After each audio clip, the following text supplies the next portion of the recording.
Perdón, tiene que referirse al proyecto, al primer proyecto, porque finalmente se está declarando sin materia. No se analiza en términos estrictos este proyecto en sí, sino respecto del posicionamiento que se tenga o que haya votado el Pleno en la consulta trámite 2/2024. Si no, no sería sin materia. Tendríamos que pronunciarnos expresamente. A ver. Gracias. Gracias a usted. Para poner en contexto, la 224 no hubo pronunciamiento porque lo que se trataba era de que quedaba sin materia en función del caso concreto en donde se pedía la suspensión del procedimiento de reforma. Y a la fecha en que se estaba resolviendo, esto ya había quedado sin materia en función de que ya fue aprobada. Esa fue la 224. La siguiente también queda sin materia, pero por las propias razones que atienden a esa consulta, que son semejantes, pero no por la 224, sino analizando el caso concreto. Esa fue la siguiente. Y esta también quedaría sin materia, pero analizando el caso concreto, no porque se hubiera resuelto la 224. El caso concreto se refiere usted, de todas formas, que ya fue aprobada, en función de que ya fue aprobada la reforma y se encuentra en vigor. ¿Es el mismo caso concreto? Exacto. Ya, o sea, estaba entendiendo yo que el caso concreto de la solicitud planteado por los quejosos, pero si lo refiere usted así, no tenemos ninguna aclaración. Gracias, ministra. Gracias.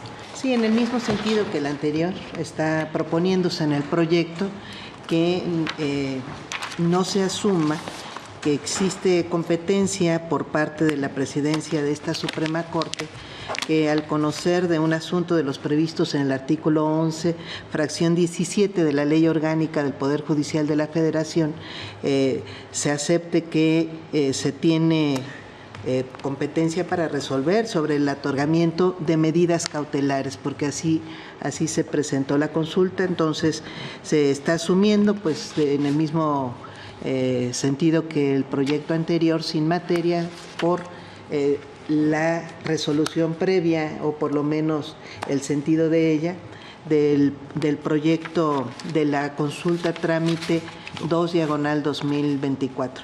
Entonces, entendería que tendríamos que repetir la votación anterior. Sí, porque la 2 quedó sin materia. Prácticamente no hubo ningún pronunciamiento de fondo. Usted lo está sometiendo a las consideraciones que nos plantee quien determine, pues va a elaborar o a presentar ante este Pleno el engroso. Entonces, ¿se entiende así? Todavía no lo someto así a consulta, pero ahorita lo hago. En este proyecto modificado para ser congruente con el anterior, se propone quedar sin materia, pero analizando el caso concreto, no por el hecho de que se haya resuelto la consulta 2/2024. ¿Están de acuerdo? Tome votación, por favor. Señor ministro Gutiérrez Ortiz. Nuevamente con un voto concurrente. Señor ministro González. De acuerdo. Señor ministro Esquivel. Por favor, con un voto concurrente. Señor ministro Ortizal. A favor. Señor ministro Alan Morales. También de acuerdo. Señor ministro Pardo Rebolledo. Perdón, una duda. ¿Ya se ajustaron estos razonamientos para que sean iguales al del asunto inmediato anterior? Sí.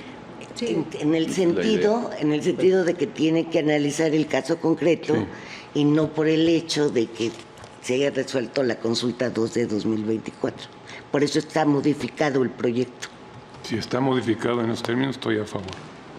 Pues, perdón, tiene que referirse al primer proyecto, porque finalmente se está declarando sin materia.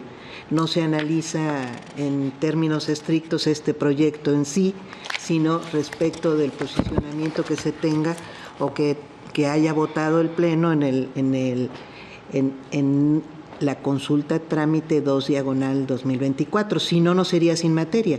Tendríamos que pronunciarnos expresamente. A ver. Gracias. Gracias a usted. Para poner en en contexto. La 224 no hubo pronunciamiento porque lo que se trataba era de que quedaba sin materia en función del caso concreto en donde se pedía la suspensión del procedimiento de reforma. Y a la fecha en que se estaba resolviendo, esto ya había quedado sin materia en función de que ya fue aprobada. Esa fue la 224.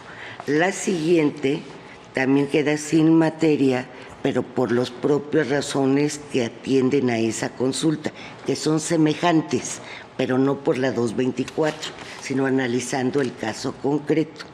Esa fue la siguiente. Y esta también quedaría sin materia, pero analizando el caso concreto, no porque se hubiera resuelto la 224. El caso concreto se refiere usted, de todas formas, que ya fue aprobada, en función de que ya fue aprobada la reforma y se encuentra en vigor. Es el mismo caso concreto. Exacto. Ya, o sea, estaba entendiendo yo que el caso concreto de la solicitud planteado por los quejosos, pero si lo refiere usted así, no tenemos ninguna aclaración. Gracias, ministro. Gracias. Señor ministro Ríos Farjat. A favor. Señor ministro Lainez Potisek. Señor ministro Pérez. Con el proyecto modificado. Señora ministra presidenta Piña Hernández. Con el proyecto modificado. Señora ministra presidenta, me permito informarle que existe unanimidad de votos a favor de la propuesta modificada con los votos concurrentes correspondientes. Y se turnaría el mismo ministro que va a analizar las otras dos consultas. ¿O lo quiere usted hacer en engrose? No, adelante, ministro. Sí, Entonces se turnaría las tres consultas al ministro que por turno corresponda la primera. O sea, sí. Sí, muy claro. Ok. ¿Cómo quedarían los resolutivos? Sería un resolutivo único, devuélvase los autos a la presidencia de esta Suprema Corte para que, atendiendo a lo determinado de esta resolución, específicamente en cuanto que ha quedado sin materia el asunto de origen, provea lo conducente. Gracias. Tome votación, por favor. Señor ministro Gutiérrez Ortiz. A favor. Señor ministro González Acuerdo. Señor ministro Esquivel Moza. De acuerdo. Señor ministro Ortizal. Señor ministro Aguilar Morales. A favor. Señor ministro Pardo Rebolledo. A favor. Señor ministro Bates Guadarrama. A favor, con voto concurrente. Señor ministro Ríos Farjat. A favor. Señor ministro Lainez Potisek. A favor. Señor ministro Pérez de Anda. Perdón. Señora ministra presidenta Piña Hernández. De acuerdo. Señora ministra presidenta, me permite informarle que existe unanimidad de votos a favor de la propuesta con voto concurrente de la señora ministra Bates Guadarrama. Así quedarían los resolutivos y quedaría decidido en definitiva este asunto.